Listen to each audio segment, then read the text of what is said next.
வணக்கம் பவித்ரா.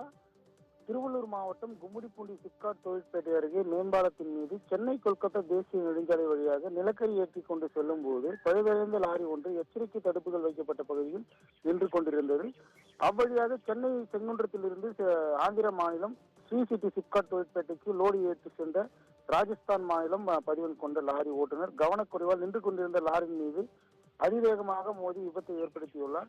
இந்த விபத்தில் லாரி ஓட்டி வந்த உத்தரப்பிரதேசத்தைச் சேர்ந்த 43 வயதுடைய சைபால் என்ற ஓட்டுநர் விபத்துக்குள்ளாகி 2 லாரிகளுக்கும் இடையே சிக்கிக் கொண்டு தவித்து வந்தார். தகவல் அறிந்து வந்த கும்மிடிப்பூண்டி தீயணைப்பு நிலைய வீரர்கள் சுமார் 1 மணி நேரம் போராடி அவரை மீட்க முயற்சித்தனர்.